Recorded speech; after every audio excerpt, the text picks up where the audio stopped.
قوم اس کی مطیع ہو جاتی ہے جیسے محمد صلی اللہ علیہ وسلم. اصلاح کے کام کا کتنا بڑا نتیجہ سامنے آیا، اس میں کوئی شک نہیں کہ نبی صلی اللہ علیہ وسلم نے اصلاح کا کام کیا تو آپ کے کام کے بعد بھی رزلٹ فوراً نہیں آیا، دشمنی کا سامنا کرنا پڑا. لیکن ایسا نہیں ہوا کہ لوگ زبان سے کہیں ہم ایمان لائے ہیں اور عملاً کچھ اور کر جائیں. اگر ہم یہ دیکھنا چاہیں کہ رسولوں نے کس قدر اپنا ٹائم انویسٹ کیا ہے انسانیت کے لیے، کوئی اس کو حقیقت کی نگاہ سے دیکھے تو رسولوں کا احسان محسوس کر کے اس پر یقین رکھتے ہوئے ان کے لیے دعائیں کرتا نہ تھکے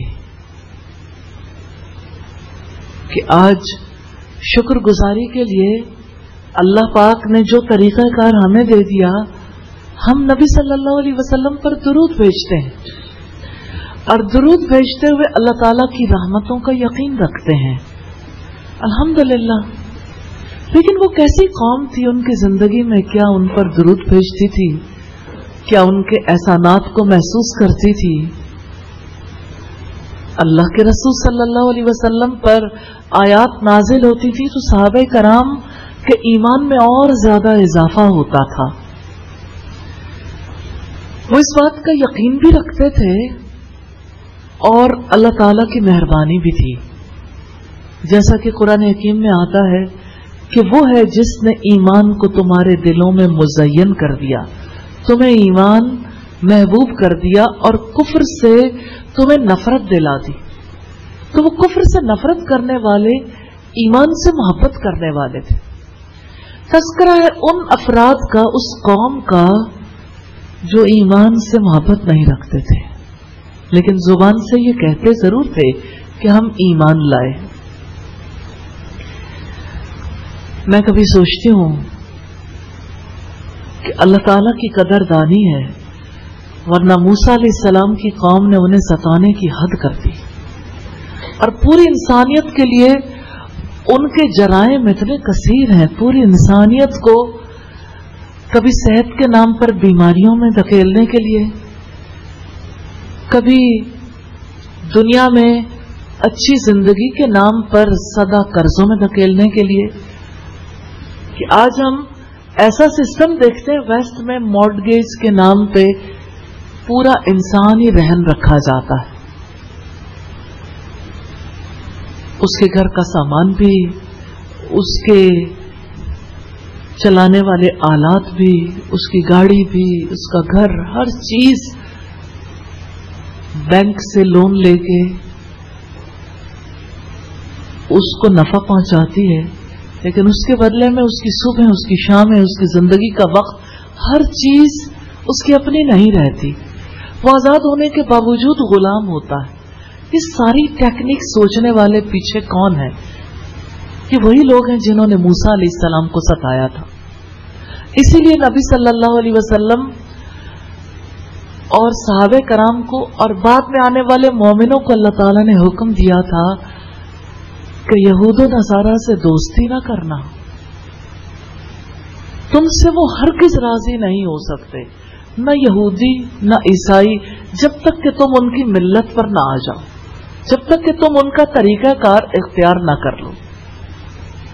یہاں تذکرہ ہے اسی قوم کا. میں بار بار ان کے حالات و واقعات اس وجہ سے آپ کے سامنے رکھتی ہوں کہ آپ جب ایک قوم کے بارے میں جانتے ہیں، اس کا انالیسس دیکھتے ہیں کہ اتنی ڈیٹیل کے ساتھ رب العزت نے ان کا بیہیورل انالیسس کیا ہے. آخر کیوں؟ کہ ہم ان کے ڈالے ہوئے فتنوں سے بچ جائیں، نمبر 1. نمبر 2، ہم ایسے رویے اختیار کرنے سے گریز کریں. نمبر 3، ہم یہ سمجھ جائیں کہ دنیا میں فتنے کیسے جنم لیتے ہیں اور اصلاح کا کام کیسے ہوتا ہے. تو رب العزت نے فرمایا، اور بلا شبہ یقیناً تمہارے پاس موسیٰ روشن نشانیاں لے کر آئے، پھر تم نے اس کے بعد بچڑے کو پکڑ لیا، یعنی اسے معبود بنا لیا.